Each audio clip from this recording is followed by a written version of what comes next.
Antonio Ramírez. Que ya es probable que no esté, ¿verdad? Pero a ver. Cervantes Herrera.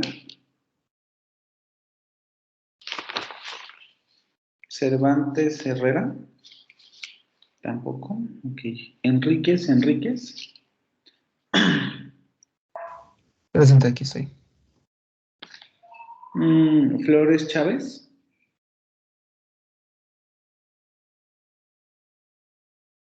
Sí, está por aquí. Flores Chávez. Presente. Buenos días. Buenos días. Hernández Bolaños. No, ¿verdad? Hernández Bolaños, no.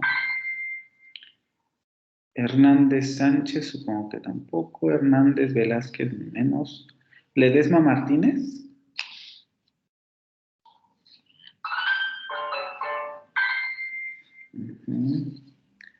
Morales Cuno. Ruano Hernández, Verónica. Presente.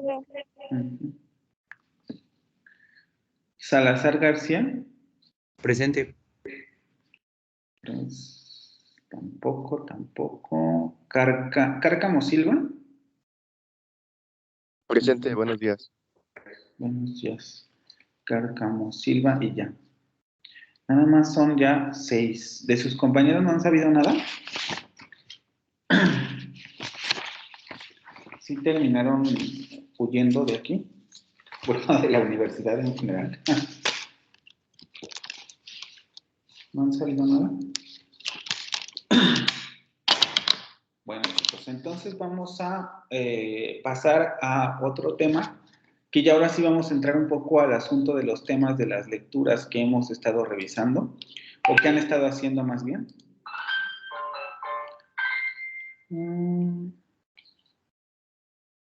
Déjenme llegar a la presentación. Aquí.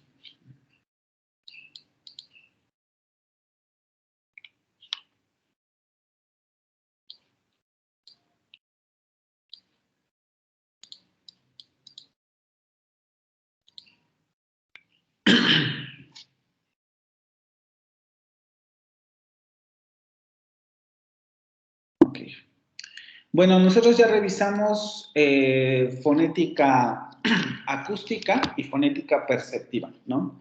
Y hemos determinado que de las 3 preguntas que teníamos aquí, perdón, 3 son las que se relacionan con la fonética, estas 3, ¿no?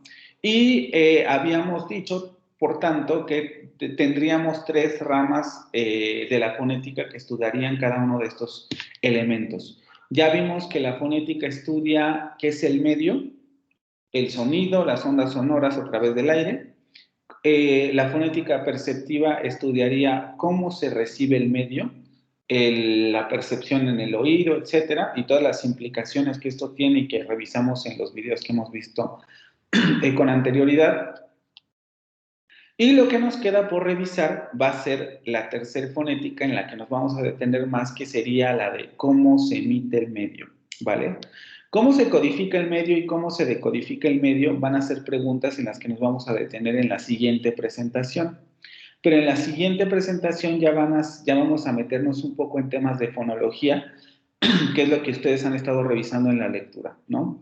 ¿Qué es el fonema? ¿Cómo se definen los fonemas? ¿Cuáles son los rasgos relevantes de los fonemas? Etcétera. Eso lo vamos a ver en la siguiente presentación. Esta la vamos a terminar con la introducción a la fonética articulatoria, que sería la disciplina que se enfoca en cómo se emite el medio, ¿vale? Llegamos hasta aquí. Bueno, solo para finalizar esto de fonética perceptiva, nos habíamos quedado aquí, vimos el video, y si no me equivoco, nos faltaban esto de las consideraciones, ¿no? La fonética perceptiva también va a estudiar los rasgos distintivos desde la perspectiva acústica. Ustedes ya deberían también familiarizarse un poco con este asunto de a qué nos referimos con rasgos, porque es algo que ya leyeron y un poco también lo revisaron en el asunto de las preguntas, si no mal recuerdo, ¿no? Vimos, o ustedes saben que los fonemas tienen rasgos que los determinan y que determinados, o que más bien algunos de esos rasgos van a funcionar dentro del sistema fonológico de la lengua. Por ejemplo, en el español va a haber ciertos rasgos que van a funcionar, en inglés van a haber ciertos rasgos que van a funcionar, etcétera, ¿sí? Entonces, la fonética perceptiva también se va a encargar de estudiar rasgos de esta naturaleza, pero obviamente se va a tener que apoyar de la fonética acústica, porque los rasgos que recibimos nosotros cuando escuchamos el habla van a ser rasgos acústicos, es decir, a nosotros ya nos llega la onda sonora con todos los formantes que nosotros hemos estado revisando y que ustedes ya más o menos saben a lo que me refiero, llegan con esta situación de los formantes y los formantes son los que entran en nuestro oído y son los que producen la distinción de los fonemas. Entonces, la fonética perceptiva se pregunta si estos rasgos fonéticos o acústicos, los formantes, los armónicos, etcétera, tienen un papel en la percepción, ¿no? La frecuencia fundamental, por ejemplo, además de los formantes, ¿tiene algún papel en la percepción del sonido? Y la respuesta fundamental o básica sería que sí, ¿no? Porque justamente los formantes, los armónicos, la frecuencia fundamental, etcétera, van a ser las claves para determinar que el sonido es un sonido lingüístico y no es un sonido de la guitarra, por ejemplo, ¿no? O de una guitarra. ¿Cuáles son los grados de intensidad y duración que podemos percibir? Eso ya lo revisamos. Y si juegan un papel en la comunicación, nosotros sabemos que en términos generales sí hay papel en la comunicación en términos de intensidad y duración, pero no necesariamente son rasgos que estudie una fonética como tal, sino que ya entrarían dentro de una fonética que nosotros vamos a revisar después, que se denomina suprasegmental, ¿no?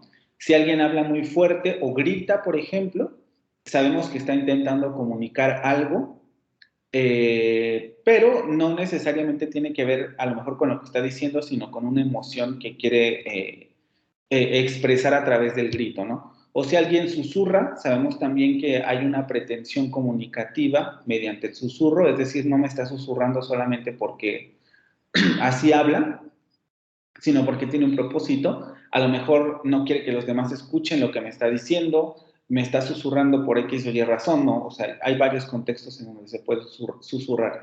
Entonces, la intensidad varía también dependiendo del propósito comunicativo que el hablante quiere imprimir a su discurso, pero eso ya lo ve otro tipo de elementos, la fonética suprasegmental, entonación, ritmo, melodía, etcétera, que nos tocará ver al final del curso. En esencia, buscan dar sentido al modo en que la impresión acústica que recibe nuestro cerebro se convierte en un sonido fonética o fonológicamente relevante para una lengua en particular. A ustedes esto ya no les debe de sonar raro, porque en la lectura justamente se trabaja mucho esto de imagen acústica. Impresión acústica se refiere un poco a esta situación, ¿no? El sonido llega a nuestro cerebro y genera una imagen acústica, sobre todo los sonidos de la lengua, porque nosotros tenemos asociados, como bien, es un tanto confuso un poco lo que menciona el autor, pero se entiende de manera muy simple. Nosotros en la cabeza tenemos, cognitivamente, vamos a decirlo así, imágenes acústicas de los sonidos del lenguaje, ¿no? Es decir, tenemos ciertos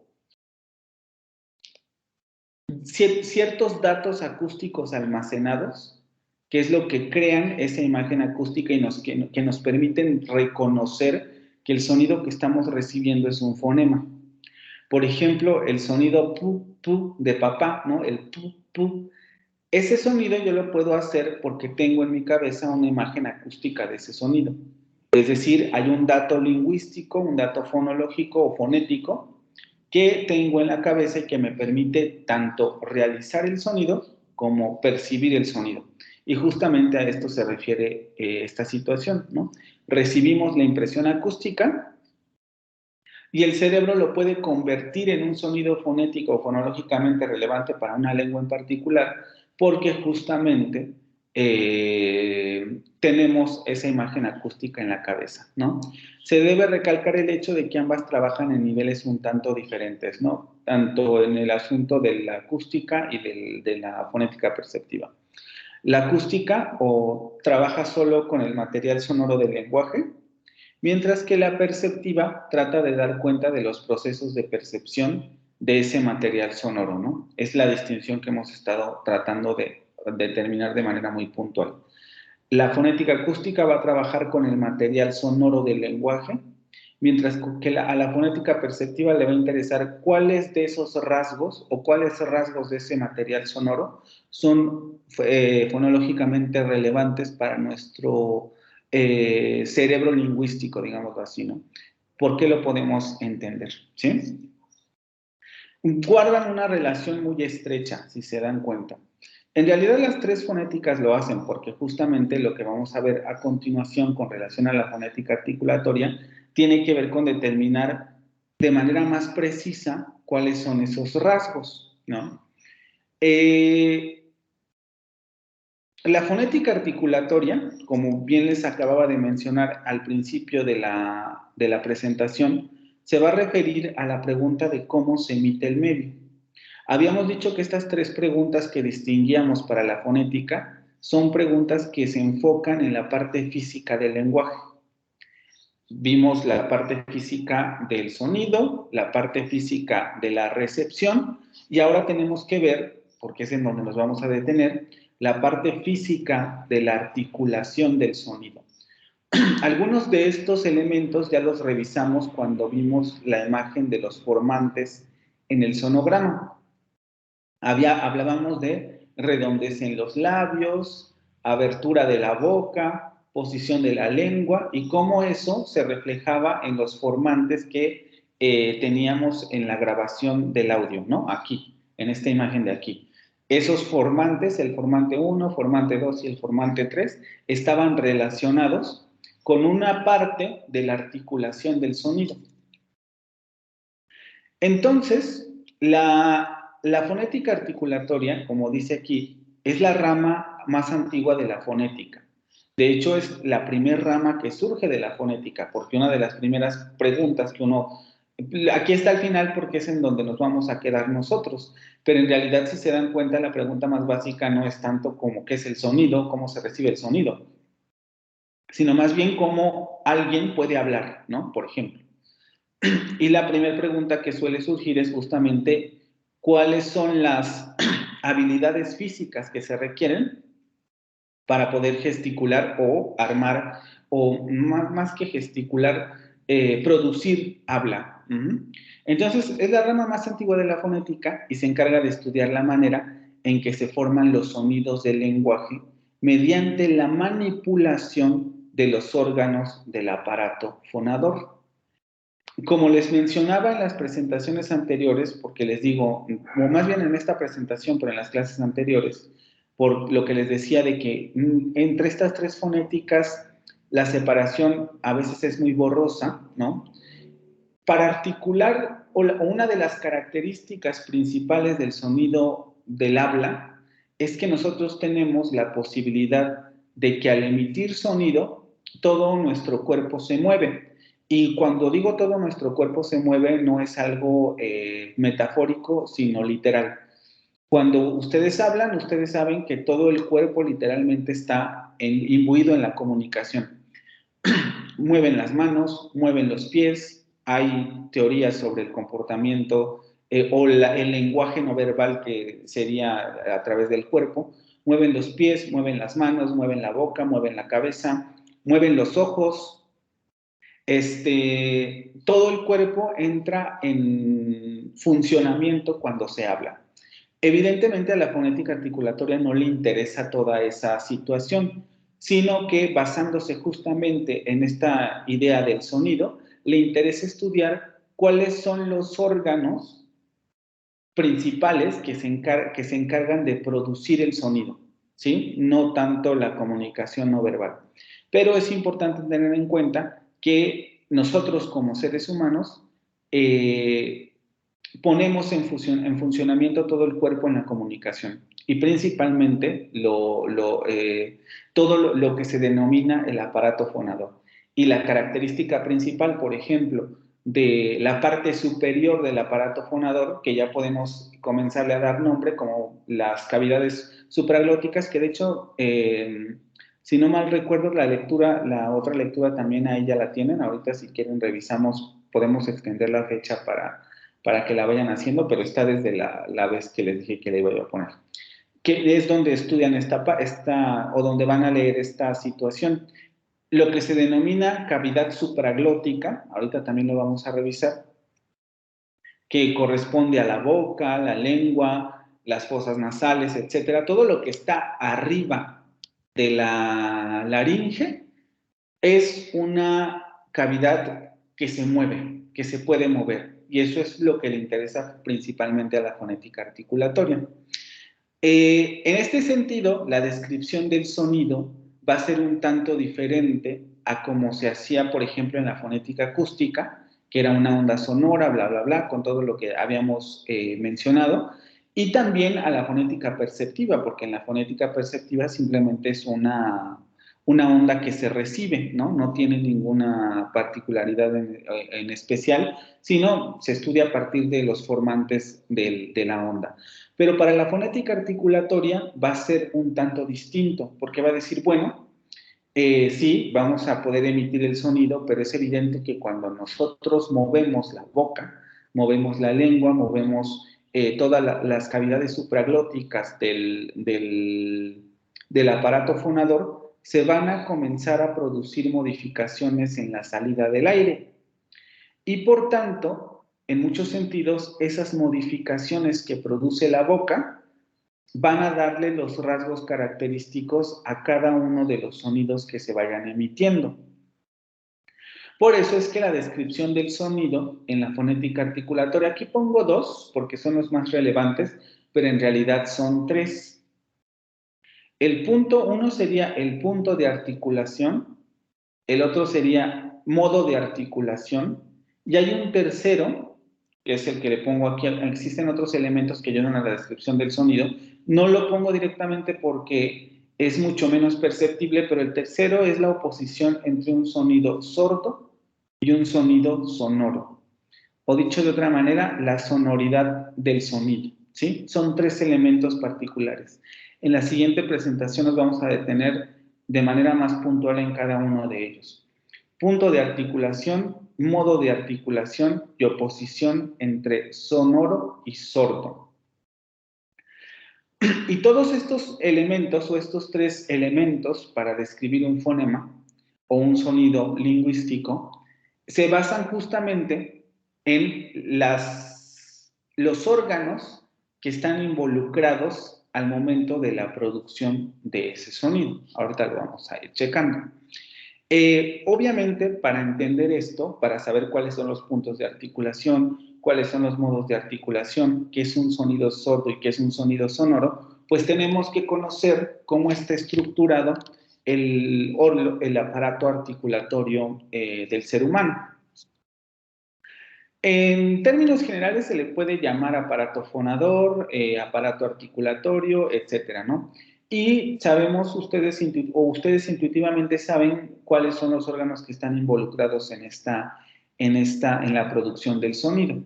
De manera, digámoslo así, científica, por lo menos para los que hacen fonología, podemos nosotros dividir en tres el aparato fonador. Lo que se conoce como cavidades infraglóticas, la cavidad laríngea o la cavidad de la laringe y las cavidades supraglóticas. Los nombres parecen muy extraños, pero en realidad si ustedes revisan muy bien o piensan un poco en su aparato articulatorio, y ahorita veremos un video, ya es muy viejito el video, pero funciona para ver las partes del aparato articulatorio, los nombres son bastante fáciles de deducir, ¿no? Las cavidades infraglóticas van a ser los pulmones, la tráquea y los bronquios, es decir, todo lo que está abajo de la garganta, ¿no? Pulmones, tráquea, bronquios, lo que sirve o lo que funciona como el aparato respiratorio. La cavidad laringea, que es quizá la más importante, y es a partir de la cual las otras dos cavidades reciben su nombre, está formada por 4 cartílagos. Aquí no importa tanto lo de los cartílagos, pero lo vamos a ver en el video porque ahí lo mencionan y es importante ver cómo funciona cómo es que al entrar en funcionamiento estos cartílagos se produce la abertura y el cierre de las cuerdas vocales. No es tan importante, pero debemos conocer que existen, ¿no? Prácticamente todo lo que sienten ustedes cuando tocan la garganta, sobre todo los hombres que sienten aquí la manzana de Adán, justamente en esta parte es donde tenemos todos esos cartílagos que van a funcionar como, podríamos decirlo así, estiradores o relajadores de las cuerdas vocales. Ahorita lo vamos a ver en el video, que serían el cricoides, el tiroides y 2 aritenoides. Principalmente los aritenoides son los que sirven para generar la flexión en las cuerdas vocales. Y por 2 tendones, que esta es la parte más importante, conocidos comúnmente como cuerdas vocales. Al interior de la laringe, que es prácticamente toda la zona que tienen ustedes en el cuello, ¿no? Se encuentran las cuerdas vocales. Y en medio de esas cuerdas vocales, ustedes cuando ven las cuerdas vocales, vamos a ver el video, se darán cuenta que son 2 tendones que están juntos. Y cuando esos tendones que están juntos se separan, dejan un hueco. Y ese hueco es al que se le denomina glotis. Por eso es que lo que está abajo de las cuerdas vocales se van a llamar cavidades infraglóticas y lo que está arriba de las cuerdas vocales se van a llamar cavidades supraglóticas. Reciben el nombre a partir de ese hueco que se forma entre las cuerdas vocales, que sería la glotis. Y evidentemente las cavidades supraglóticas que van a estar compuestas por los órganos de la cavidad oral y de la cavidad nasal.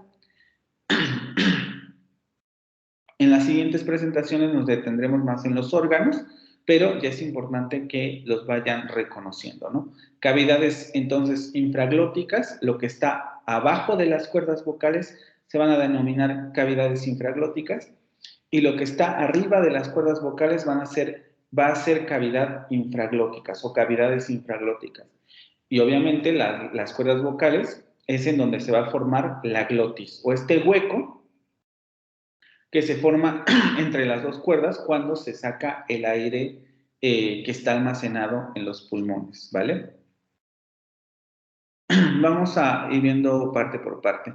Primero me interesa sobre todo esto de la laringe y las cuerdas vocales, porque es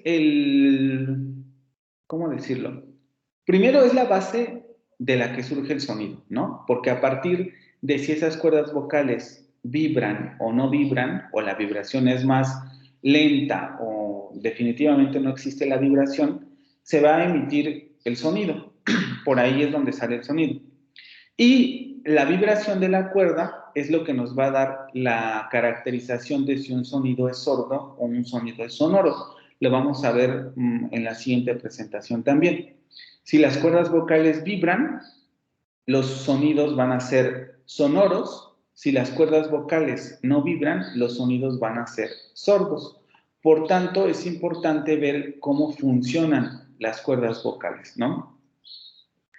En términos de funcionar, o sea, para que ustedes puedan reproducir eso, es mucho más complicado, ¿no? Porque generalmente nosotros no tenemos control, entre comillas, de cuando queremos o no hacer vibrar las cuerdas vocales, porque si yo emito un sonido sonoro, como por ejemplo una vocal, la A, E, I, O, U, yo estoy tan acostumbrado a generar ese sonido que no me doy cuenta que efectivamente cuando yo produzco ese sonido, mis cuerdas vocales están vibrando.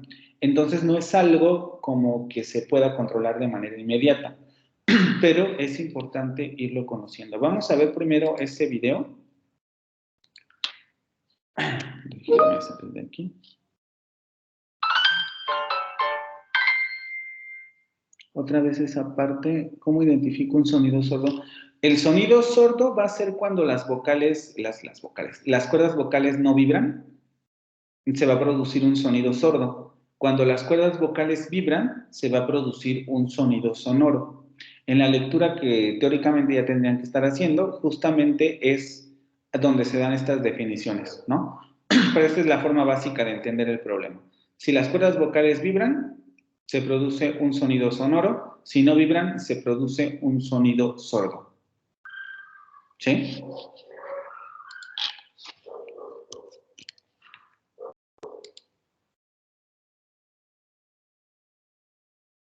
Ahora déjenme ir al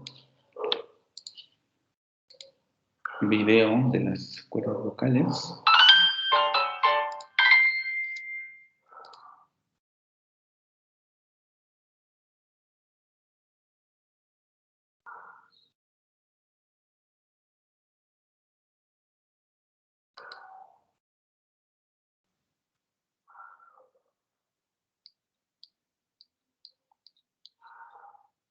Me dicen por favor si se escucha bien o si se traba o algo, ¿vale?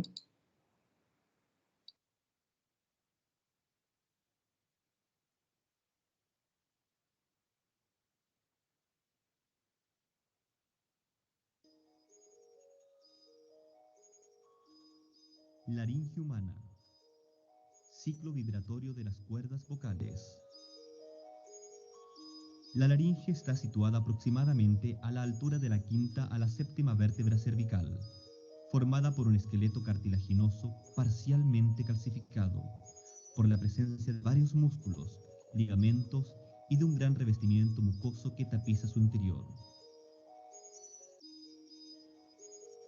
Entre los 9 cartílagos que componen la laringe encontramos 3 cartílagos mayores e impares. La epiglotis, cumpliendo su principal función durante el proceso de deglución. Cartílago tiroides, posee forma de escudo y es el más grande de los cartílagos laringios.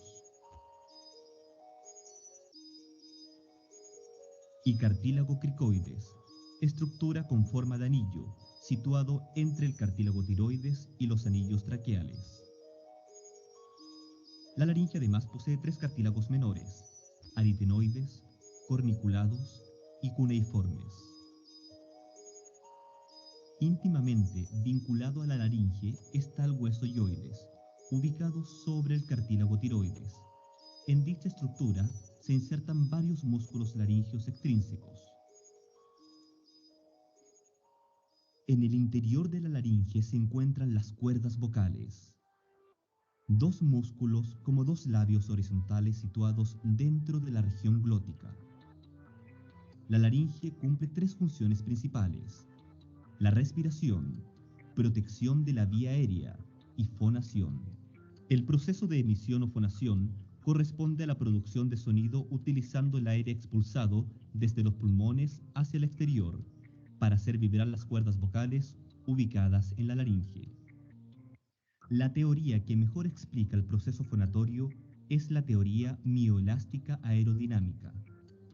En ella se contempla la participación de 2 mecanismos diferentes: el aportado por la elasticidad de los músculos, ligamentos y mucosa, y los fenómenos aerodinámicos que aporta el flujo aéreo efector, que actúa como una fuerza constante, denominada presión subglótica, la que separa las cuerdas vocales, y la velocidad de flujo que, generando una presión negativa en la estrechez glótica, aproxima entre sí la mucosa que cubre las cuerdas vocales. La suma de estos 2 mecanismos hace posible que se produzca el ciclo vibratorio. Partiendo por una aducción completa, la presión subglótica separa las cuerdas vocales, hasta que su grado de elasticidad limita su movimiento hacia afuera. Desde ese punto, la elasticidad actúa invirtiendo el sentido del desplazamiento hacia la línea media, hasta recuperar la posición inicial, produciendo la reducción del espacio entre ambas cuerdas vocales, el incremento progresivo de la presión subglótica, el aumento de la velocidad de flujo que reduce la presión intercordal, la oclusión completa de las cuerdas vocales y, por lo tanto, el inicio de un nuevo ciclo. Esta secuencia de hechos se reitera rápidamente y el número de repeticiones por segundo corresponde a la frecuencia fundamental, tono vocal o F0 de una voz determinada. Vamos a verlo una vez más para que quede esto clarísimo. Utiliza conceptos muy relacionados justamente con la biología y eso, pero es importante como más o menos comprender cómo funciona la vibración, por lo que les comentaba antes, ¿no? En las sesiones anteriores. La vibración de, como ustedes pueden ver en el video, la vibración de lo que denominamos cuerdas vocales, que en realidad son cartílagos, es una vibración extremadamente compleja, aunque en términos genéricos lo veamos como muy simple, ¿no? No es solamente como que los cartílagos se pongan a vibrar, sino que esta vibración tiene un determinado ritmo que lo marcan justamente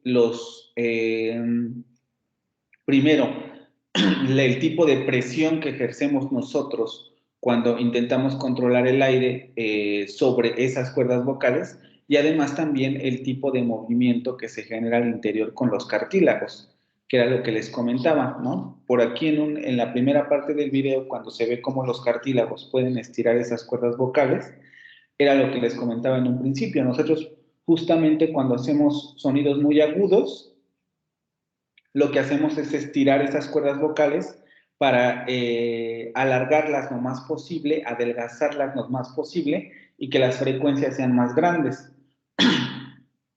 Cuando hacemos un sonido muy grave, justo lo que intentamos es que la vibración sea mucho más reducida y entonces no se dé en estos choques de manera tan continua, ¿no?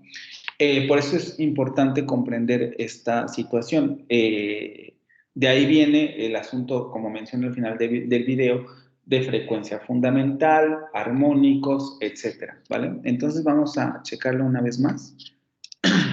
Sí escuchan bien porque yo lo escucho muy bajito. No sé si solamente soy yo o si lo escuchan bien ustedes.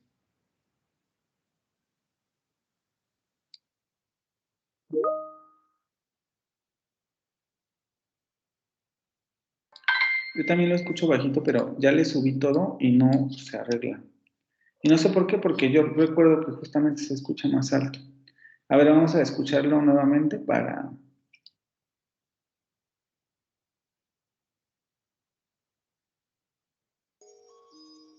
Laringe humana. Ciclo vibratorio de las cuerdas vocales. La laringe está situada aproximadamente a la altura de la quinta a la séptima vértebra cervical, formada por un esqueleto cartilaginoso parcialmente calcificado, por la presencia de varios músculos, ligamentos y de un gran revestimiento mucoso que tapiza su interior. Entre los 9 cartílagos que componen la laringe encontramos 3 cartílagos mayores e impares. La epiglotis, cumpliendo su principal función durante el proceso de deglución. Cartílago tiroides, posee... Sí me interesa ir comentando algunas cosas, ¿no? Ese cartílago justo que se llama epiglotis, deben ustedes tenerlo muy en cuenta.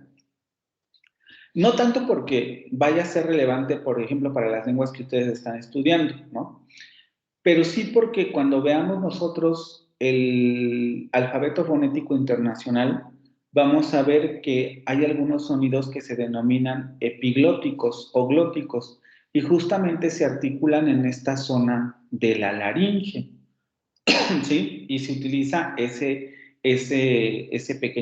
cartílago que está ahí. Ese cartílago también sirve, como menciona aquí, donde dice proceso de deglución, se refiere a cuando ingerimos alimentos. Ese cartílago, cuando nosotros ingerimos alimentos, el cartílago baja para tapar el conducto aéreo y entonces que la comida no entre a esa zona. De hecho, cuando nos ahogamos con comida, con saliva o cosas por el estilo, ocurre que este cartílago no baja a tiempo y la saliva o la comida se va justamente a esta parte por donde sale el aire y por eso nos ahogamos, ¿vale? Entonces, este cartílago es importante por eso, porque cuando estamos ingiriendo alimento, baja para impedir que la comida entre al conducto aéreo o al conducto por donde entra el aire y sube cuando nosotros comenzamos a hablar, porque justamente lo que quiere es dejar la vía libre para que se produzca el sonido, ¿vale? Y hay que recordarlo por lo que les digo. vamos a tener sonidos epiglóticos que se articulan en esta zona de la laringe. De forma de escudo y es el más grande de los cartílagos laringios. Y cartílago cricoides, estructura con forma de anillo, situado entre el cartílago tiroides y los anillos traqueales. La laringe además posee 3 cartílagos menores, aritenoides, corniculados y cuneiformes. Íntimamente vinculado a la laringe está el hueso hyoides, ubicado sobre el cartílago tiroides. En dicha estructura se insertan varios músculos laringeos extrínsecos. En el interior de la laringe se encuentran las cuerdas vocales. 2 músculos como 2 labios horizontales situados dentro de la región glótica. La laringe cumple 3 funciones principales: la respiración, protección de la vía aérea y fonación. El proceso de emisión o fonación corresponde a la producción de sonido utilizando el aire expulsado desde los pulmones hacia el exterior para hacer vibrar las cuerdas vocales ubicadas en la laringe. La teoría que mejor explica el proceso fonatorio es la teoría mioelástica aerodinámica. En ella se contempla la participación de 2 mecanismos diferentes: el aportado por la elasticidad de los músculos, ligamentos y mucosa, y los fenómenos aerodinámicos que aporta el flujo aéreo efector, que actúa como una fuerza constante, denominada presión subglótica, la que separa las cuerdas vocales, y la velocidad. Lo que aquí denomina presión subglótica, y que ustedes también van a ver este concepto en la lectura, solamente se refiere a que la salida del aire, evidentemente, si nosotros pensamos que estas cuerdas vocales son como una especie de bloqueo a la salida del aire, piensen ustedes lo que ocurre, por ejemplo, cuando con un globo ustedes estiran la boquilla y el aire comienza a salir con presión, ¿no? Y se escucha el chillido de la salida del aire del globo cuando se estira la boquilla del globo. Lo mismo ocurre aquí, ¿no? Dependiendo de qué tanta presión nosotros pongamos a través de las cuerdas vocales, la presión del aire va a aumentar también, ¿no? Que también se puede controlar desde los pulmones. Les digo, los que cantan saben muy bien esto porque desde los pulmones también se puede controlar qué tanto aire sacamos, qué tanto aire, con qué tanta velocidad lo sacamos, etcétera. Entonces, el juego de estas 2 presiones es a lo que se le denomina esta presión subglótica. El aire genera esa presión a los ligamentos y es lo que produce la vibración del aire, la vibración de las cuerdas vocales.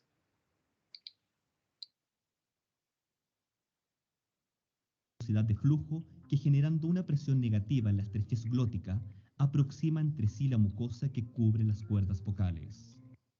La suma de estos 2 mecanismos hace posible que se produzca el ciclo vibratorio. Partiendo por una aducción completa, la presión subglótica separa las cuerdas vocales hasta que su grado de elasticidad limita su movimiento hacia afuera.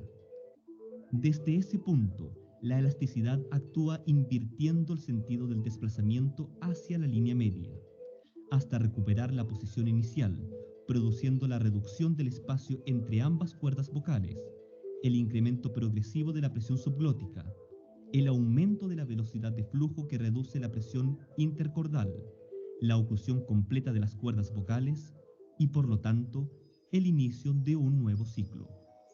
Esta secuencia de hechos se reitera rápidamente y el número de repeticiones por segundo corresponde a la frecuencia fundamental, tono vocal o F0 de una voz determinada.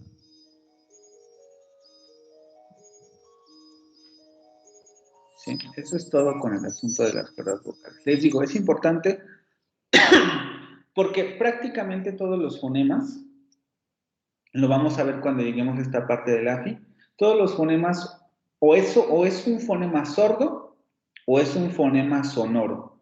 Es decir, o se produce con las cuerdas vocales vibrando o se produce sin que las cuerdas vocales vibren, ¿vale? Y les digo, esta parte es muy fácil de determinar. Si ustedes ponen su dedo, por ejemplo, en la manzana de Adán, o en la parte donde todos tenemos esto que se conoce como manzana de Adán, porque también las mujeres lo tienen, solo que es más pequeño, pero si ustedes ponen ahí la mano o los dedos, por ejemplo, y pronuncian la vocal se van a dar cuenta que tienen un ligero, una sensación ligera como de movimiento, como si estuvieran vibrando. Y justamente esa es la vibración de las cuerdas vocales. Ahí inmediatamente se siente cómo se produce esa vibración. Pero si ustedes producen un sonido como la S, y siguen tocando ahí, se van a dar cuenta que esa vibración no se produce. Porque la S es un sonido sordo. Es decir, en la S no hay vibración de cuerdas vocales. En las vocales, que generalmente son sonoras, sí lo hay. Y si ustedes hacen eso, se van a dar cuenta inmediatamente, se siente la vibración. I, O, U. Si ustedes simplemente pronuncian la vibración desaparece. Y a eso se refiere esta parte de la vibración de las cuerdas vocales, ¿vale? Vamos a regresar a la presentación. Ahorita volvemos al siguiente video.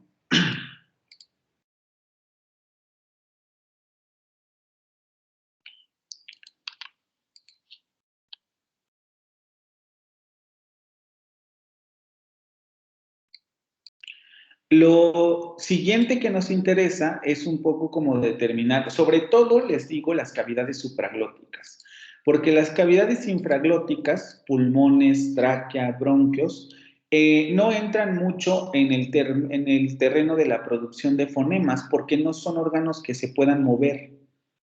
Vemos que a partir de las cuerdas vocales el movimiento va a ser constante. Las cuerdas vocales pueden vibrar o no, y ese ya es un movimiento. Y luego vamos a tener las cavidades supraglóticas que prácticamente todos nosotros podemos manipular, ¿sí? Vean, aquí es donde les estoy comentando esta situación. Nosotros tenemos aquí las cuerdas vocales, en esta zona de la tráquea. El interior de esas cuerdas vocales es donde se forma la glotis. Esas cuerdas vocales están en la laringe y justamente a partir de ahí determinamos hacia arriba son las cavidades supraglóticas, hacia abajo van a ser las cavidades infraglóticas. Aquí ya no las tenemos descritas, ¿no? Pero es más o menos así. Vamos a ir de abajo hacia arriba entonces. Esto también es muy importante que ustedes se vayan familiarizando con esto porque estos conceptos los vamos a recuperar para hablar de punto de articulación de los fonemas, ¿vale? Tenemos la epiglotis, que ya es lo que hemos estado comentando, este órgano que nos permite cerrar el paso del aire y abrir el conducto de la digestivo, que sería el que está aquí, por ejemplo, este de aquí. Se cierra el paso del aire y entonces se abre el conducto digestivo. O al revés, ¿no? El conducto digestivo se hace más pequeño y luego se abre el conducto del aire. Y para eso funciona la epiglotis. Esta cosita, por tanto, sube o baja dependiendo del tipo de proceso que se quiera realizar, ¿vale? Después tendríamos la cavidad faríngea o la faringe, esta parte de aquí, que es lo que tenemos prácticamente más atrás de la cavidad oral, ¿vale? Cavidad faríngea. También son importantes porque en esta parte también vamos a poder tener sonidos lingüísticos. Son muy difíciles ya de aquí de articular porque nosotros como hablantes del español, por ejemplo, no tenemos ningún sonido en la cavidad faríngea, ni tampoco en la epiglotis, pero hay lenguas que sí las tienen, ¿no? Por ejemplo, el árabe tiene un fonema que se pronuncia más o menos como y ese sonido está articulado en esta zona, en la cavidad faríngea. Es difícil porque nosotros no lo tenemos, pero se pueden articular ahí sonidos. vamos subiendo y vamos a tener dos tipos de cavidades, la que se denomina cavidad nasal, que es prácticamente toda esta, y que otra de sus características es que tampoco es movible, ¿no? No podemos mover la cavidad nasal. Realmente la cavidad nasal solamente se utiliza como un resonador y la vamos a utilizar dependiendo de si nosotros el aire que emitimos por aquí lo aventamos hacia la cavidad nasal o lo aventamos hacia la cavidad oral. ¿Qué nos va a permitir hacer ese cambio? Generalmente no siempre, porque podemos utilizar cualquier órgano, pero lo más común es que lo hagamos bajando este órgano que se denomina úvula, o lo que conocemos como la parte en donde está el tímpano, ¿cómo se llama? La campana, perdón, la campanilla que tenemos atrás, ¿vale? La úvula y el velo del paladar, esta parte que tenemos aquí. Entonces, tenemos la úvula, el velo, recuerden, la úvula sería ese órgano que tenemos ahí que se puede mover también, ¿no? La campanita esta. El velo sería esta parte más atrás, velo del paladar, no, perdón, el velo está aquí. La úvula y la faringe. La faringe podríamos decir como la pared que está más atrás de la cavidad oral, y luego vendría este órgano que denominamos úvula o que conocemos comúnmente como campanilla. Inmediatamente después, en la cavidad oral, recuerden, la cavidad nasal ya la dejamos un poco de lado porque, les repito, solamente se ocupa como un resonador. Aquí depende de si aventamos el aire a la nariz, se van a escuchar sonidos nasales, como por ejemplo en nuestra N. No, no, no, no. El sonido va, o el aire va hacia la cavidad nasal.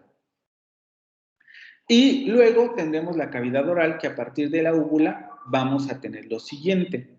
Aquí vamos a ir viendo que vamos teniendo órganos pares, vamos a decirlo así, ¿no? Tenemos el paladar. Ustedes saben cuál es su paladar, eso no hay que decirlo, pero es importante que tengamos muy claro esto, ¿no? El paladar y la lengua, porque es sobre todo esta zona, como vamos a ver en la siguiente imagen, va a tener divisiones, porque dependiendo de cómo se mueva la lengua, se va a acomodar en determinadas secciones, y también depende de la parte de la lengua que se mueva. Por ejemplo, ahorita llegamos a esta zona. Entonces tenemos paladar, lengua, y después ya tendríamos toda la zona frontal de la boca.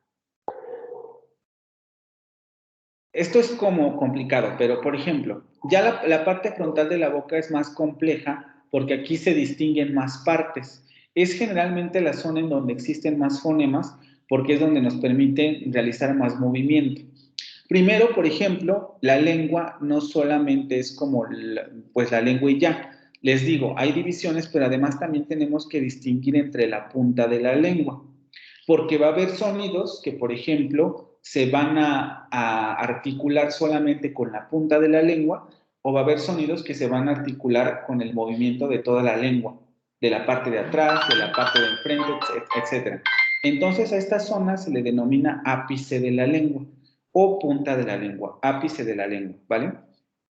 Arriba también tenemos una particularidad, porque por ejemplo ustedes conocen como paladar todo lo que ustedes pueden tocar con la lengua, por ejemplo, a partir de que terminan sus dientes de arriba hacia atrás, todo eso sería el paladar, ¿no? Desde que terminan sus dientes hacia atrás, todo eso sería paladar. Pero lo cierto es que debemos distinguir también una zona muy específica, que es lo que se denominan alvéolos, porque también va a haber fonemas que se van a denominar alveolares. La parte de los alvéolos, cuando ustedes hacen un recorrido con su lengua desde los dientes superiores hacia donde pueden tocar ustedes el paladar, de hecho voy a empezar a hablar raro porque lo estoy haciendo, justamente ustedes pueden sentir este bordecito o este borde muy duro que va de los dientes al paladar. Ese borde que está ahí es a lo que se le denomina alvéolo.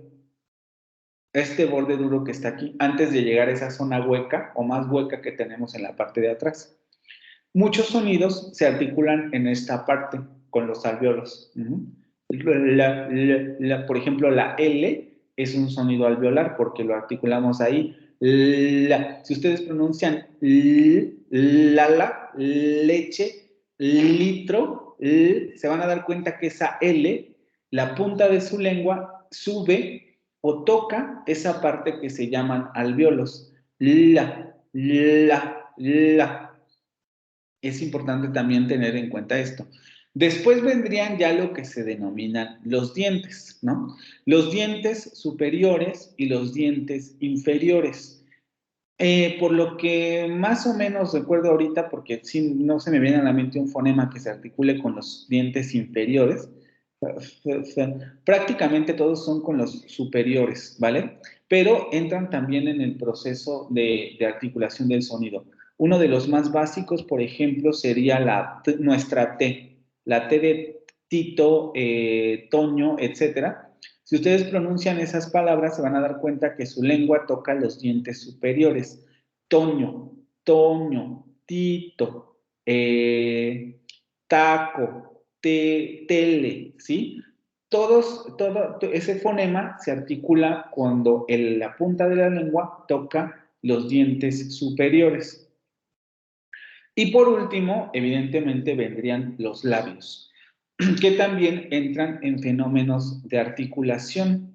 Por ejemplo, el sonido pu, que ya les he mencionado, de papá, ¿no? El sonido pu se pronuncia con los dos labios. Pu, papá, papá, papá. Si ustedes pronuncian la palabra papá, se van a dar cuenta que el primer fonema o el primer sonido solamente lo están articulando con el choque de labios. Pu, pu, pu, pu, pu, pu, pu. Y ese fonema se articula con esa zona de las cavidades supraglóticas, ¿vale? Les digo, es importante tener en cuenta esto porque cuando lleguemos al AFI, el AFI va a estar acomodado, el alfabeto fonético internacional va a estar acomodado de acuerdo a estos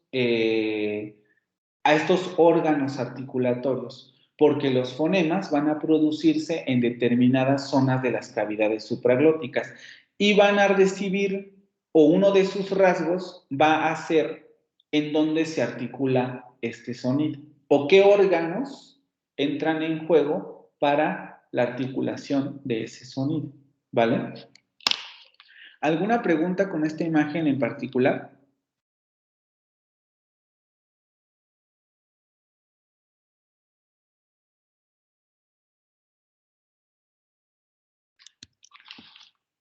Con esto de las cavidades supraglóticas, ¿alguna duda? No,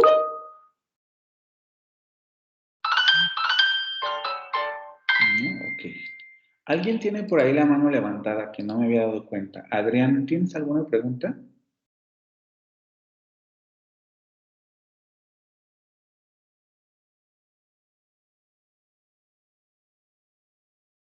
Adrián, creo que ni está aquí, ¿verdad?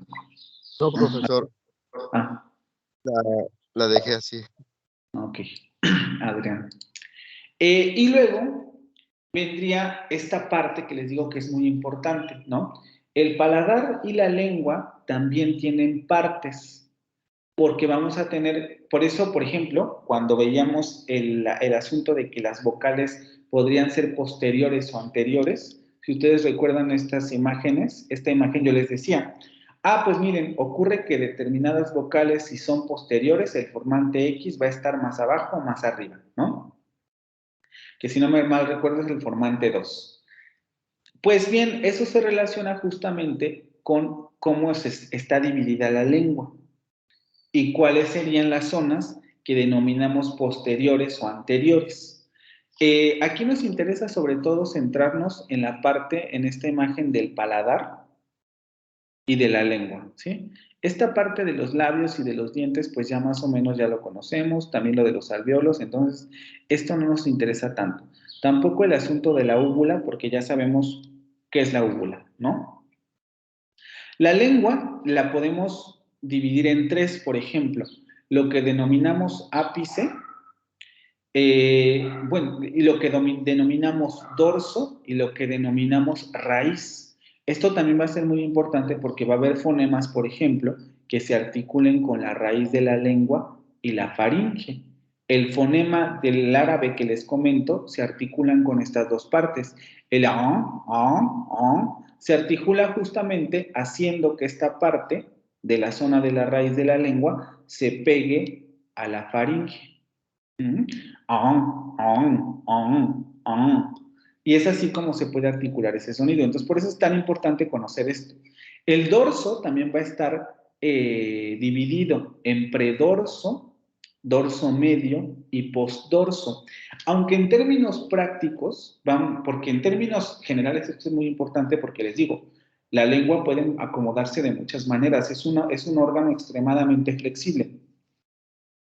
Pero en términos generales, cuando nosotros veamos los rasgos de las vocales, nos vamos a dar cuenta que nos importan solamente tres elementos, que sería la parte anterior, la parte posterior y la parte central, vamos a llamarlo así. Porque va a haber vocales, por ejemplo, centrales, que se articulen con la zona central de la lengua, vocales posteriores, que se articulen con la parte posterior de la lengua, y vocales anteriores que se articulen con la parte anterior de la lengua, ¿sí? Entonces nos interesan tres elementos a nosotros en general. La parte anterior, que podemos decir como el ápice o la punta de la lengua, la parte de más de enfrente de la lengua, la parte central y la parte posterior de la lengua. Y lo mismo va a ocurrir con el paladar. El paladar también lo vamos a poder tener como prepaladar, paladar medio y pospaladar, es lo que ocurre aquí. Aquí sí va a ser importante porque sí, estos sonidos sí generalmente se denominan así. Por ejemplo, tenemos fonemas pospalatales, tenemos fonemas prepalatales, ¿sí? O fonemas simplemente palatales que se articulan en la zona media del paladar. Y luego también el velo, esta zona que se denomina velo, vean, velo, y lo voy a poner con otro color, paladar, velo y paladar. El azul sería el paladar y la otra parte sería el velo, ¿no?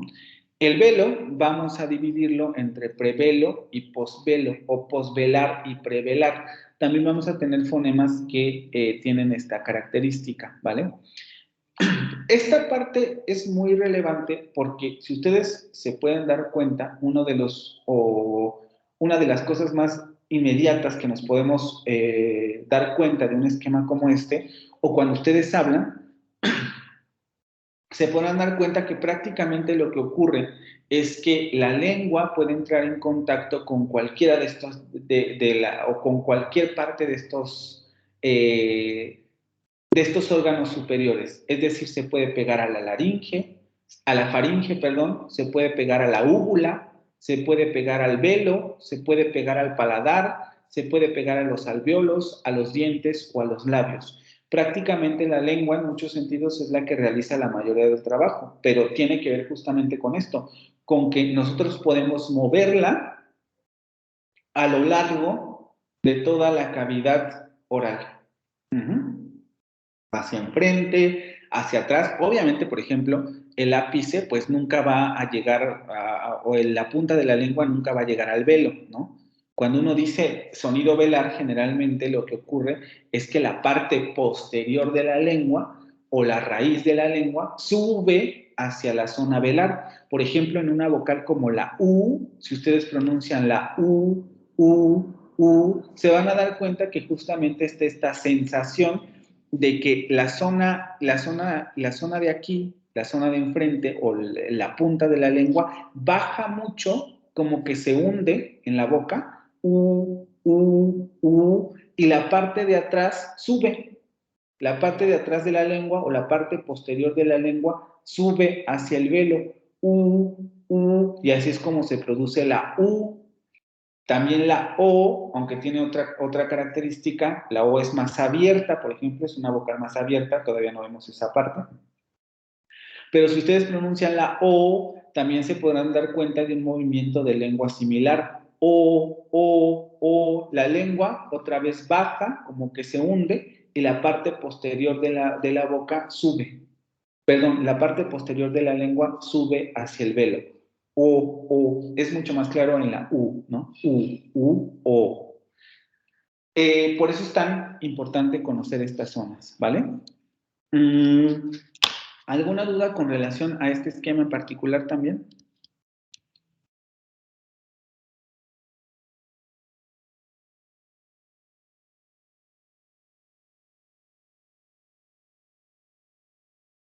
¿Nada?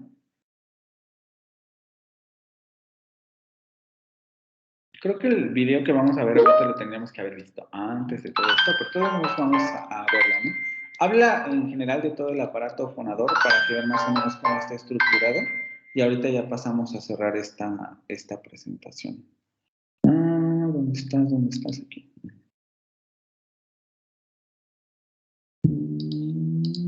Ay, lo cerré.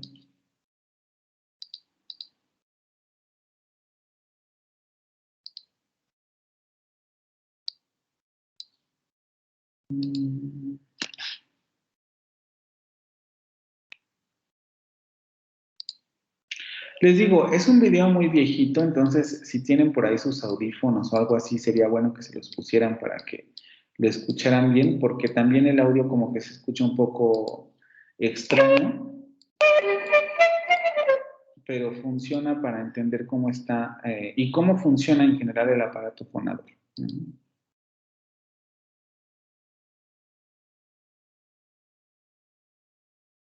No me equivoqué. Había que compartirlo así.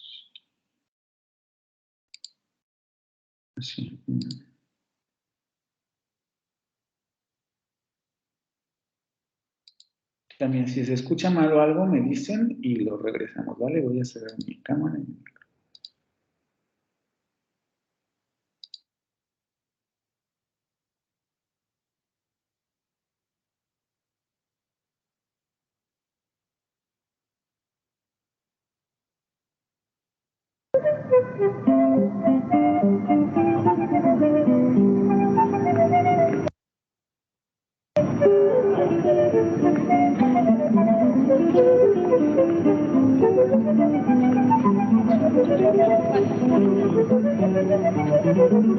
El sonido es uno de los medios más importantes para la comunicación. Sin embargo, no es el único. Así, por ejemplo, existe el lenguaje de los gestos, el lenguaje de los signos.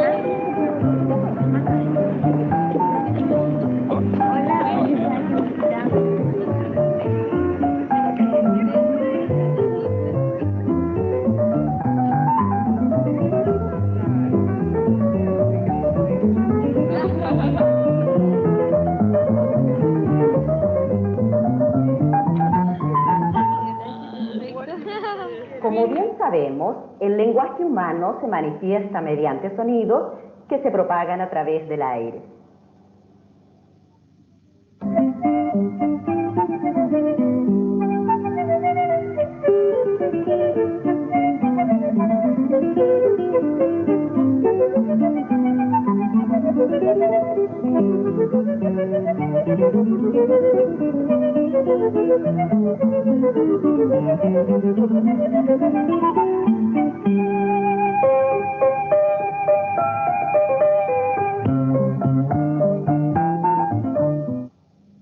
Este conjunto de órganos es el aparato fonatorio. Utilizamos estos órganos para producir los sonidos del lenguaje, pero en realidad cada uno de ellos tiene una función primaria diferente. Los pulmones sirven para respirar. Con los dientes, los labios y la lengua iniciamos el proceso de la digestión. La nariz sirve para oler. En este conjunto de órganos distinguiremos tres partes: aparato respiratorio, laringe y cavidades supraglóticas.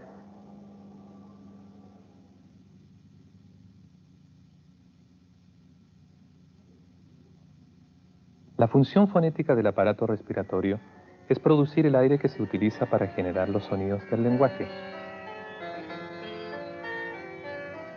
En la caja torácica, formada principalmente por las costillas, se ubica un músculo llamado diafragma. Los principales órganos del aparato respiratorio son los bronquios y bronquiolos, los pulmones,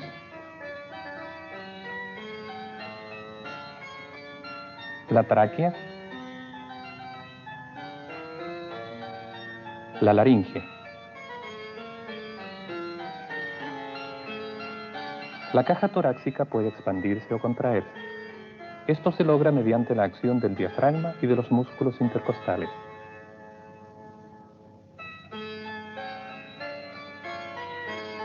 En el momento de la inspiración, el aire del exterior va hacia los pulmones que actúan a manera de fuelle.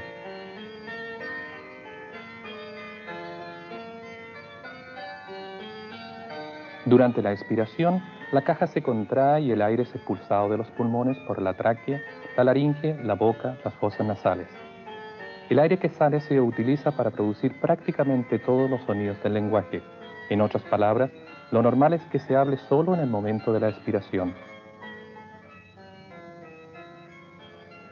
Dentro del aparato fonatorio que estamos estudiando, la laringe es uno de los órganos de mayor importancia. ¿Por qué razón, dirán ustedes? Porque aquí se producen ruidos y sonidos de tipo musical. Escuchen algunos ruidos producidos en la laringe.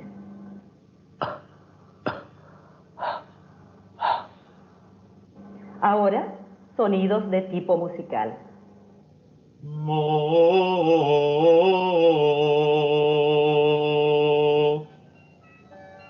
La laringe está ubicada sobre la tráquea. Es una cavidad formada por 4 cartílagos y en ella se encuentran las cuerdas vocales. Los cartílagos son el cricoides, con forma de anillo completo, cuya parte más abultada se ubica hacia atrás.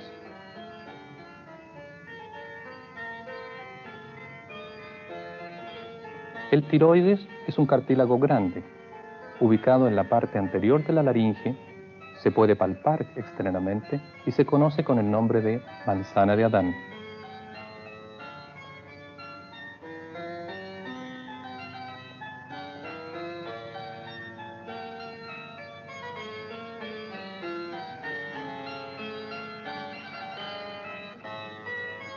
Los 2 aritenoides se ubican en la parte posterior del cricoides.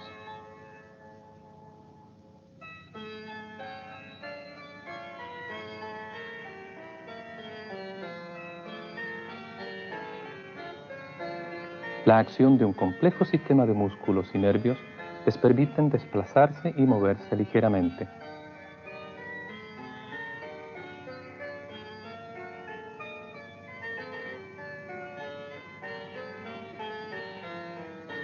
En el interior de la laringe se ubican las cuerdas vocales.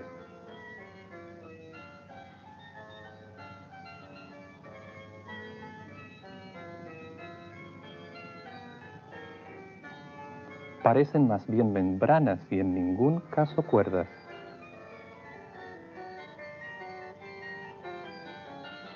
Cada una de ellas está constituida por un músculo, el tiroaritenoideo, y por el ligamento vocal. El músculo se llama tiroaritenoideo porque un extremo se inserta en el tiroides y el otro en el aritenoides.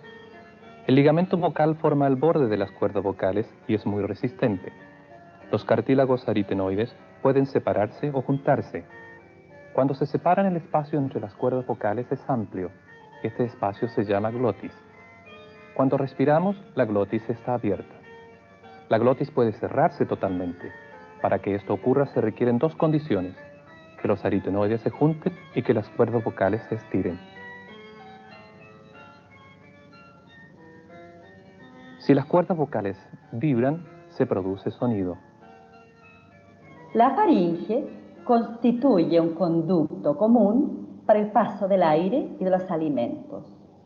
El aire viene desde la nariz o desde la boca, pasa por la faringe y a través de la laringe llega a los pulmones.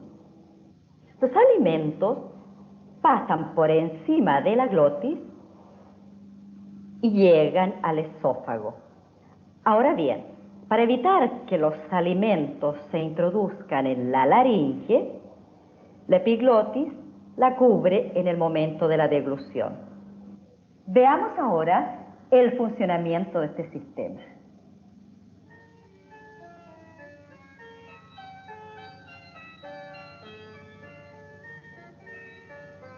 ¿Qué les parece? Observemos nuevamente cómo funciona este sistema.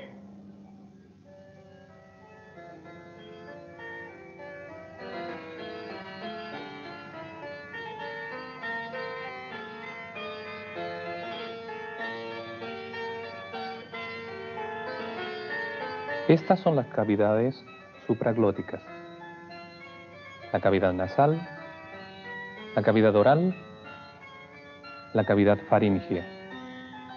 Estas cavidades actúan como resonadores de los sonidos que se producen en la laringe, modificando su timbre. Escuchemos.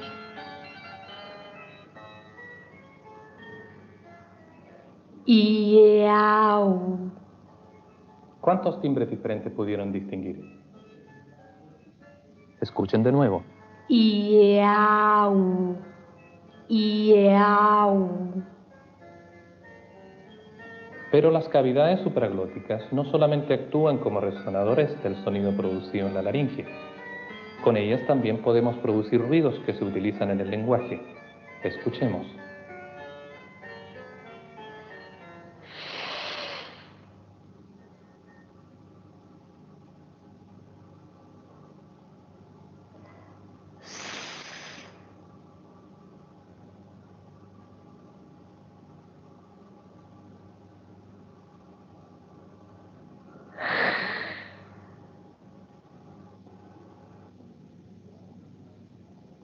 Veamos en detalle cada una de las cavidades. Empecemos por la faringe.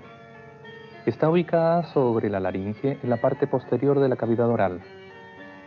Mediante su estrechamiento podemos producir consonantes faringales. Por ejemplo,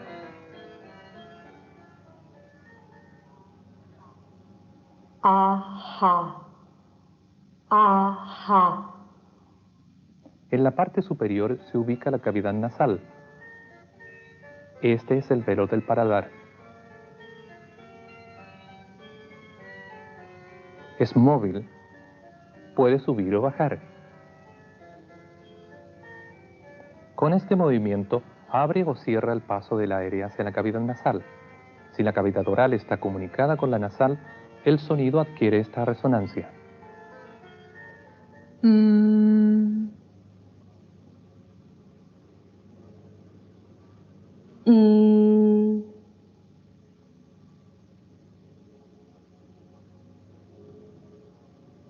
O.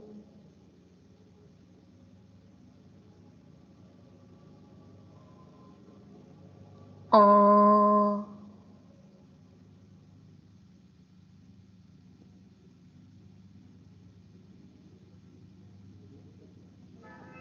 Si el velo del paladar cierra el paso, no hay resonancia nasal. Escuchemos la diferencia entre sonidos orales y nasales. Ba. Ma.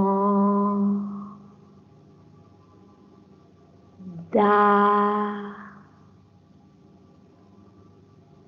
Ma.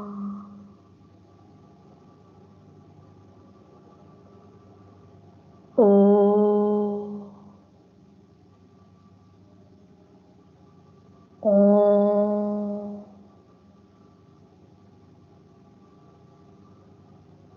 Ga. Nga.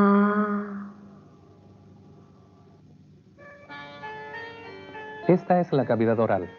Veamos en detalle. Desde el punto de vista lingüístico nos interesa distinguir labios, dientes, alvéolos, paladar duro o simplemente paladar.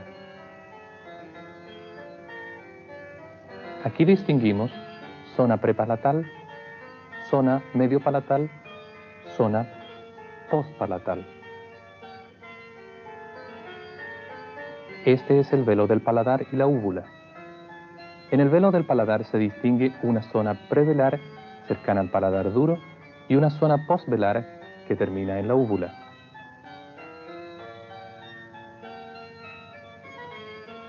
En la lengua podemos distinguir tres partes principales: el ápice, el dorso y la raíz.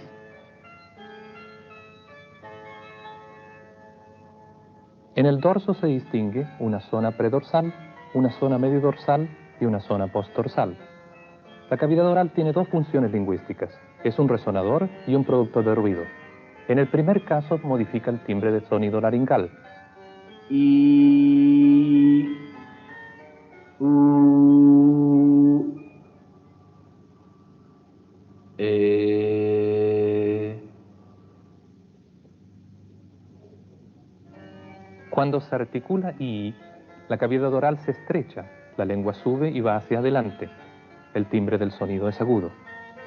Si articulamos U, la lengua sube y va hacia atrás.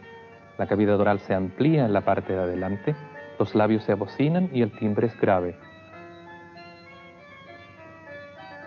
Cuando articulamos la lengua permanece en una posición neutra. La amplitud de la cavidad oral no se ve alterada. El sonido tiene un timbre neutro.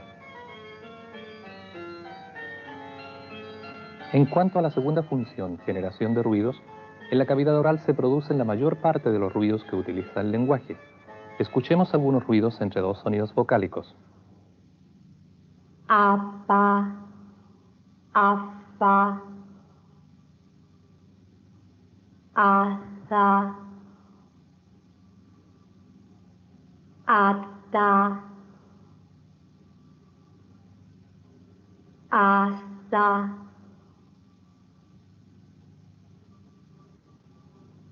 acha, acá.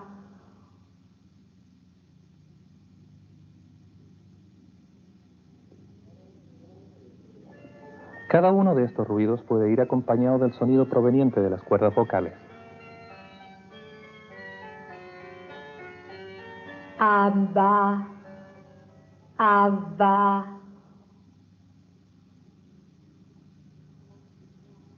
ada,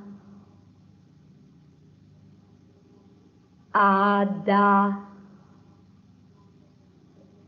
asa, aya, aga. Y así llegamos al final de nuestro recorrido. Hemos visto cómo es nuestro aparato fonador y hemos visto cómo funciona. Sin duda, se trata de algo sumamente concreto y relativamente simple, sobre todo si lo comparamos con otros sistemas más sofisticados, como el sistema nervioso con el cerebro y su misteriosa red de neuronas, o más espectaculares como el sistema circulatorio con el corazón y el río de venas y arterias. No nos dejemos engañar. Esa cajita de cartílagos que sujeta esos músculos, cuya única gracia consiste en que podemos hacerlos vibrar a voluntad para producir sonidos, resulta en gran medida responsable de nuestra identidad como especie. De todos los hechos de la vida, el que nos hace verdaderamente diferente es el lenguaje. Nos hace ser verdaderamente seres humanos.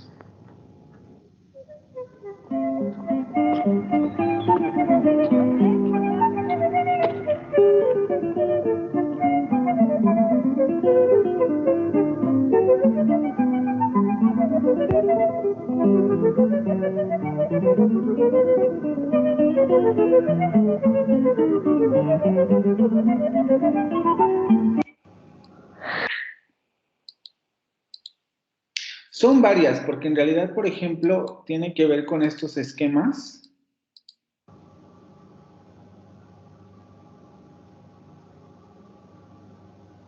Déjenme ver. Ajá. en donde pone el sonido y luego pone el esquemita para que ustedes vean más o menos cómo se articula el fonema, ¿no?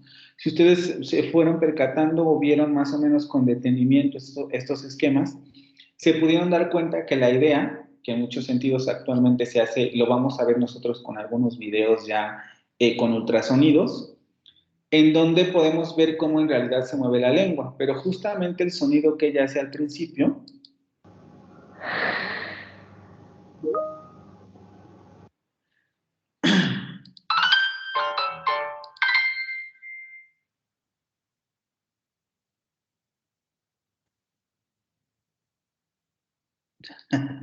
justamente el sonido que ella hace lo tratan de reproducir aquí, ¿no? Ah, pues ocurre que la lengua sube, la parte dorsal de la lengua sube y va hacia la parte del velo, ¿no? Entonces se puede formular ese sonido, ja, ja, que ahorita no lo puedo reproducir bien.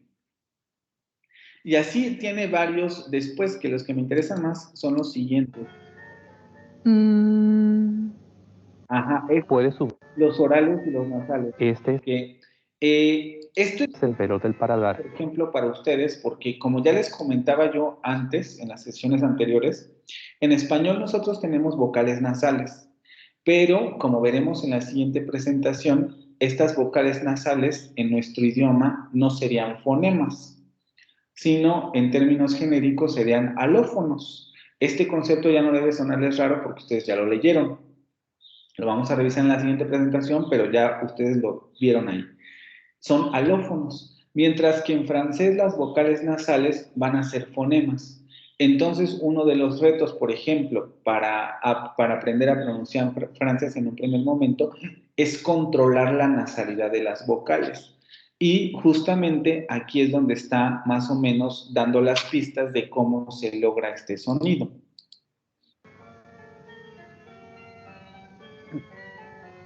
Es móvil. Puede subir o bajar. Con este movimiento abre o cierra el paso del aire hacia la cavidad nasal. Si la cavidad oral está comunicada con la nasal, el sonido adquiere esta resonancia. Ojo, si la cavidad oral y la cavidad nasal están conectadas, es decir, si las dos cavidades están abiertas, el aire puede salir tanto por la cavidad oral como por la cavidad nasal, se produce el fonema nasal. Ojo, aquí está pronunciando la de mamá. Ustedes todavía no saben esto, pero cuando lleguemos se darán cuenta y ahorita ya lo pueden estar percibiendo. Ah, pues resulta que este sonido se pronuncia con los labios cerrados. Es decir, se impide que el sonido salga por la boca en los labios, o más bien se impide que el sonido salga por la boca, el aire salga por la boca con los labios y prácticamente todo el aire sale por la nariz, aunque la cavidad oral y la vocal y la nasal estén abiertas. Mamá, mamá, y es así como se produce este sonido nasal. De hecho, después de un ejemplo de una vocal, vamos a continuar con esta parte.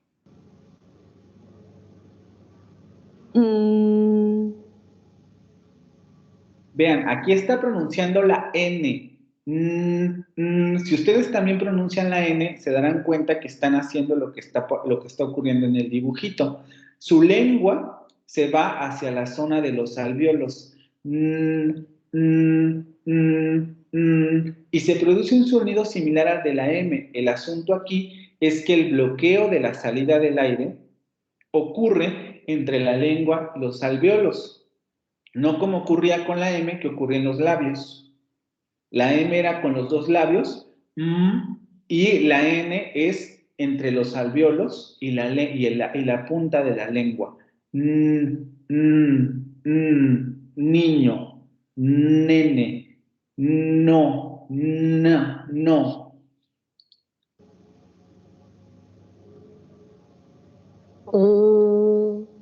Ahí está hablando una vocal, la O, y era lo que les explicaba en un principio. Vean cómo la lengua en la parte de atrás sube y la lengua en la parte de adelante baja. O, y eso es una vocal oral.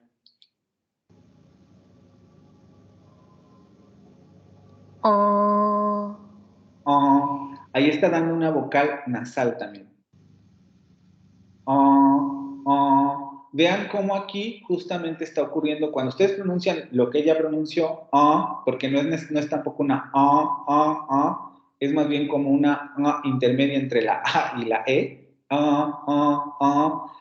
La lengua baja porque la parte posterior baja, es decir, vean, incluso la abertura es más amplia que en las vocales anteriores. Mantiene la cavidad oral abierta y la nasal también la mantiene abierta.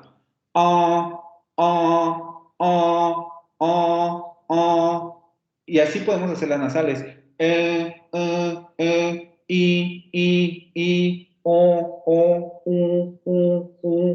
Porque debemos aprender a maniobrar para que la cavidad nasal también quede abierta cuando pronunciamos este sonido.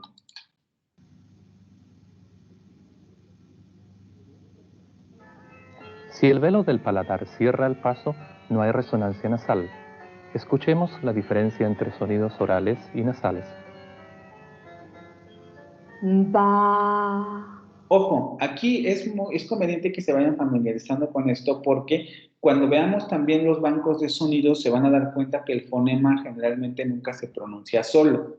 Es decir, nunca van a encontrar, o bueno, no de manera genérica, un banco de datos que, por ejemplo, les ponga el fonema P como pu, pu, pu, sino que siempre va a venir acompañado con una vocal, ¿sí? Por ejemplo, pa, pa, pa, pa, para mostrar que el fonema pu está ahí. Lo mismo están haciendo aquí.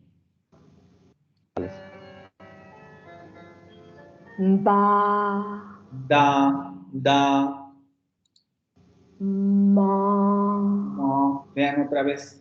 Tenemos el ma, y aquí tenemos el cierre de labios que nos habían presentado al principio, y abertura de la cavidad nasal y oral. Da. Da, da, da. Ojo, esta da es la da del inglés, pero es interesante que vean ustedes también cómo se está articulando. Da, da, da, da, da, da. La punta de la lengua se va hacia los alvéolos. Da, da. Si ustedes pronuncian dedo, se darán cuenta que nuestra D no es como esa D. Nuestra D de dedo, si ustedes pronuncian dedo, dedo, dedo, se van a dar cuenta que nuestra D se articula con la punta de la lengua hacia los dientes superiores. Da, dedo, dedo, dedo, dedo, dedo. Esta da, se pronuncia con la lengua pegada a los alvéolos. Si ustedes ponen la punta de su lengua en los alvéolos y tratan de pronunciar una D, les va a salir esta D. Da, da, da, da, da, da. Es la que está pronunciando aquí. Ma. No, no, por eso se las contrasta con la na, porque vean, ya podemos ir hablando de estos conceptos, aunque los vamos a revisar más detenidamente en la siguiente sesión. El punto de articulación es el mismo que el fonema anterior, es la punta de la lengua en los alvéolos, pero ahora abrimos la cavidad nasal. No, no, no, no, no, no.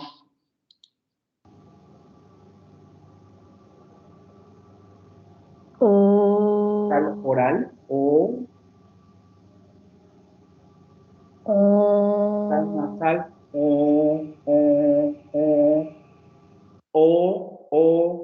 cuando cerramos, como nuestra O, cerramos la cavidad nasal, abrimos la cavidad nasal, un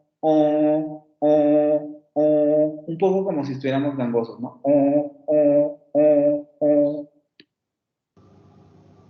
Ga.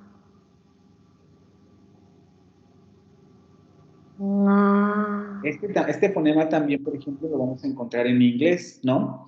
tenemos el fonema velar, el nuestro, el de gato, ga, ga, ga, ga, ga, ga, y luego un fonema velar nasal que es muy similar al del inglés, ngo, ngo, ngo, ngo, ngo, sengo, sengo, sengo, ngo, ngo, ngo, con la misma característica. Generamos bloqueo de aire a la cavidad oral, subiendo la parte posterior de la lengua al velo del paladar, y entonces se abre la cavidad nasal. No, no, no.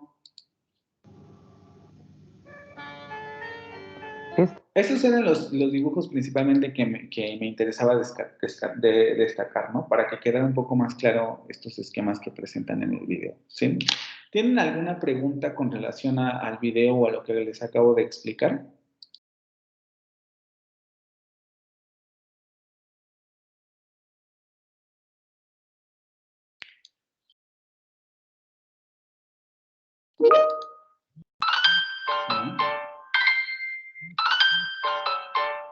Ok, vamos a ir entonces finalizando la presentación ya para pasar al siguiente tema y hablar un poquito de la lectura.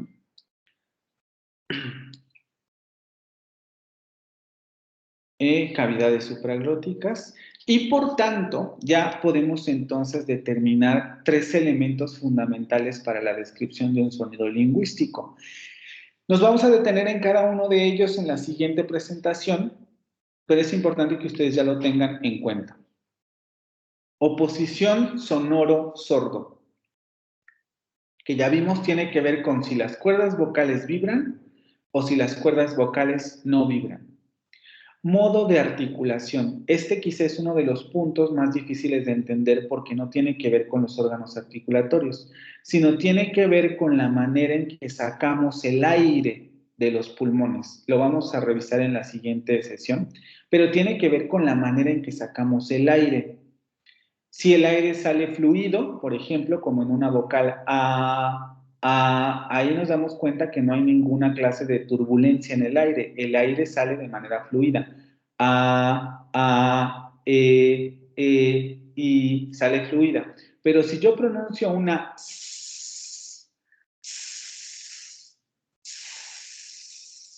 ahí nos damos cuenta que el aire no sale tan cómodo, no sale de manera fluida, sino que determinados órganos impiden que el aire salga de manera adecuada. Ese cambio en la calidad de la salida del aire es a lo que se le denomina modo de articulación. Y después tendríamos punto de articulación, que es los órganos que entran en contacto para producir el fonema, ¿no? De hecho, modo de articulación y punto de articulación tienen mucha relación. Es un poco lo que veíamos en el video, ¿no? El bloqueo del aire, el bloqueo de la salida del aire de por ejemplo, el fonema ma, va a ocurrir en los labios se van a cerrar y entonces el aire no va a salir cómodamente por la boca. Como tenemos la abertura de la nariz abierta, entonces también va a salir por la nariz, porque va a salir mejor por esa zona. Entonces nos damos cuenta que la boca, los dos labios, son el punto de articulación que está generando la modificación en la salida del aire, ¿vale? Porque está impidiendo que salga por la boca, sino, y está diciendo, no, sal por otra parte, ¿no? Por la nariz. Y es lo que produce esta calidad articulatoria.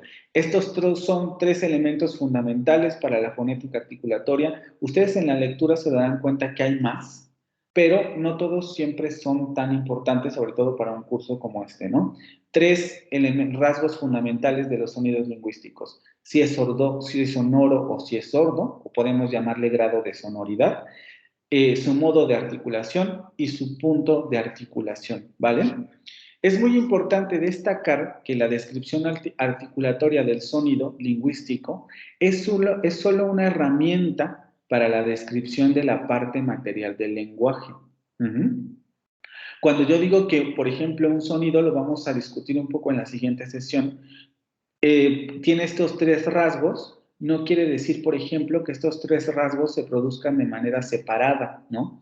o que estos tres rasgos los podamos determinar muy nítidamente en un fonema, o que un fonema, por ejemplo, esté compuesto por estos tres rasgos.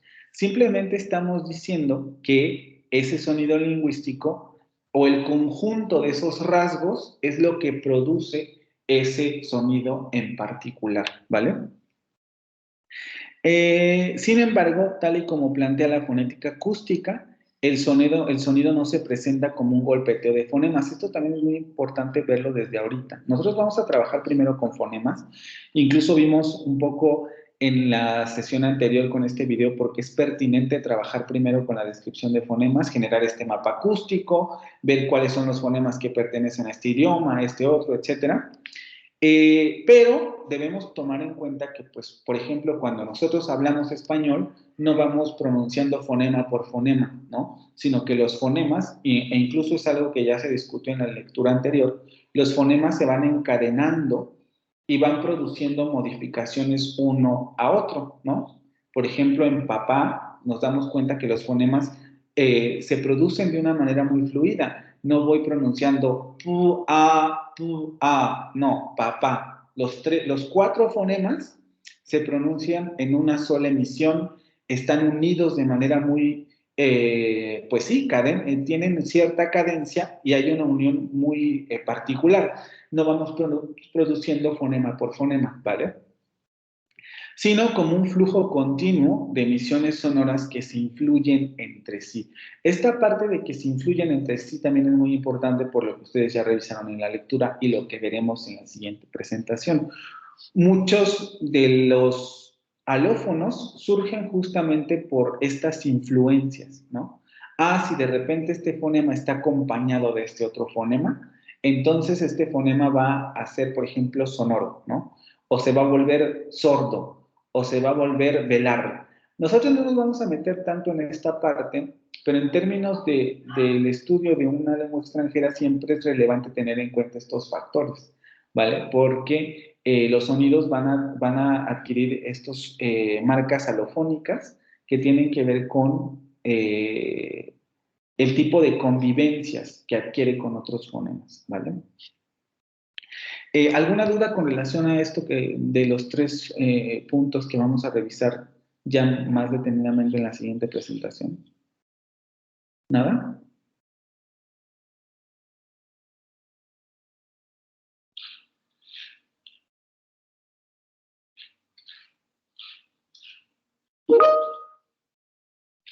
Ok. Con esto entonces vamos a dar por terminada esta presentación. Vimos tres fonéticas, fonética acústica, perceptiva y fonética articulatoria, y vimos prácticamente todos estos elementos, ¿no? Evidentemente, yo lo pongo de una manera muy resumida, pero si ustedes se dan cuenta, pues llevamos varias clases con estos temas y hemos profundizado en cada uno de ellos de manera, pues, si no muy evidente, sí por lo menos tratar de que quedara muy claro a qué se refería cada una de estas fonéticas, ¿no? Conceptos clave de la presentación: circuito de la comunicación o circuito del habla, emisión, transmisión y recepción, o dicho de otra manera, cómo se emite el medio, qué es el medio y cómo se recibe el medio, ¿no? Recuerden esta distinción muy particular entre proceso físico y proceso cognitivo o psicológico del lenguaje, ¿no? Fonética acústica. ¿A qué se refiere la fonética acústica? ¿Cuáles son sus focos de estudio, etcétera? ¿Qué es el sonido? Aquí en términos acústicos, la onda y sus componentes, y también aquí un poco como recordar esta distinción entre onda simple, onda compleja, bla, bla, bla. Sonido lingüístico, porque evidentemente esto de onda simple y onda compleja tiene que ver con cómo es un sonido lingüístico. Fonética acústica, el objeto de estudio, a qué se refiere, etcétera. Aparato auditivo, más o menos revisamos cómo funciona el aparato auditivo, cuál es su relevancia. Aquí quizá faltaría un poco agregar esto de adquisición del lenguaje que vimos en el documental, que generalmente no lo pongo en el examen, pero es importante que lo tengan en cuenta. A veces se me ocurre poner por ahí una pregunta, pero generalmente no lo tomo tanto en cuenta, pero veremos. Adquisición del lenguaje, ¿no? Las características de por qué la percepción es tan importante en la adquisición de una lengua materna o de una segunda lengua. Fonética articulatoria, que es lo que acabamos de revisar. Aparato fonador, cavidades y órganos, cavidades supraglóticas, cavidad faríngea, cavidad infraglótica, etc. Y bueno, aquí lo de adquisición del habla documental, ¿no? Conceptos claves, le digo, en cada uno de ellos ahondamos de manera lo suficientemente profunda para un curso como este y pues con esto terminaríamos este tema, ¿vale? Ya no hay entonces dudas con relación a esta parte. Ya podemos dar por terminado este tema.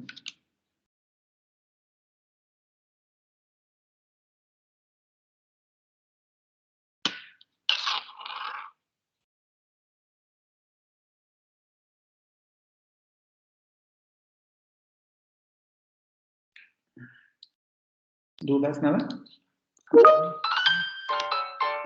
Ok. Entonces, terminamos este tema. Les subiré la presentación y los videos. La próxima sesión ya vamos a entrar directamente con el concepto de fonema que ustedes trabajaron en la lectura anterior y en el cuestionario, ¿no? Solamente para comentar, porque por ahí me percaté de que me mandaron un correo con un trabajo. Recuerden lo que les comenté al principio, chicos. A mí me da mucha pena decirles esto, pero ya no acepto trabajos extemporáneos, ¿no? Tuvieron 2 semanas para leer, tuvieron 1 semana para hacer el cuestionario. Entonces, si no cargaron el documento a la plataforma, yo ya no puedo hacer nada porque yo tengo que dar cuenta de que el documento está en la plataforma, ¿vale?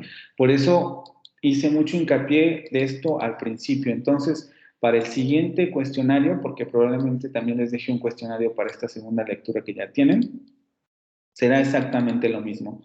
No traten o no hagan esta situación de enviármelo después. Sí, por favor, envíenlo a la hora y el tiempo que debe de enviarse. Entonces, les decía, en la siguiente sesión vamos a ver el fonema. Ahora sí vamos a entrar a cuál es el concepto de fonema, cómo se define el fonema, qué son rasgos distintivos, qué son rasgos redundantes, a qué nos referimos con modo, punto de articulación, y por qué son importantes para la descripción de un fonema, ¿no? Es la base para entender cómo se maneja el AFI. Y solamente para recordarles, yo creo que les digo, a lo mejor les dejo un poco más de tiempo para la siguiente lectura, aunque es relativamente más sencilla ya con lo que hemos visto ahorita. Ustedes, para los que estuvieron al pendiente y revisaron, el día que les comenté, les subí la siguiente lectura.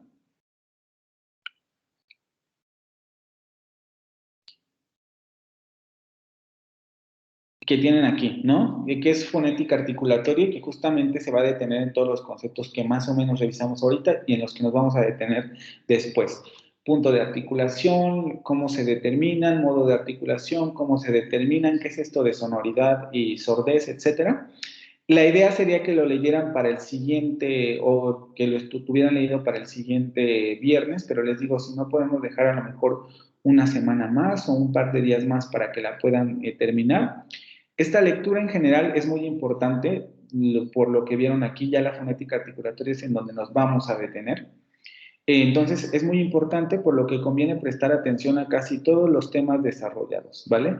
En especial se debe leer detenidamente del punto 2.1 al 2.7. Es lo que más me interesa que lean de manera muy específica.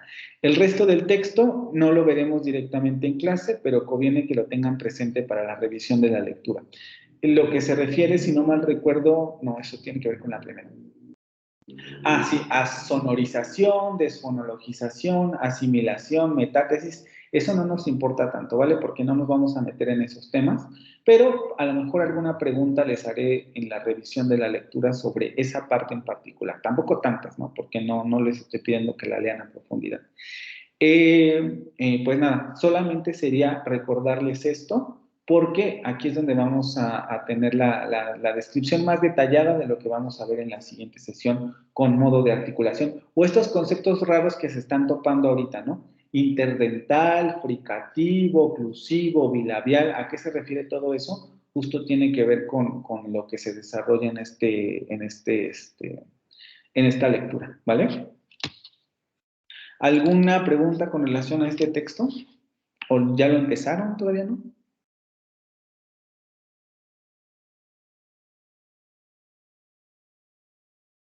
¿Ya lo habían comenzado?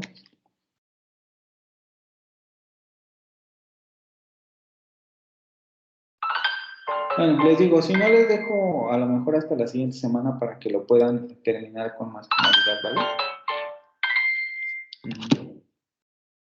Ok, entonces yo creo que sí les doy chance para la siguiente semana. Lean, les digo, les subo la presentación y los videos y todo. Y pues nada, chicos, nos veremos el viernes. Sí, nos toca el viernes, ¿no? Sí. Ya para comenzar el siguiente tema, ¿vale?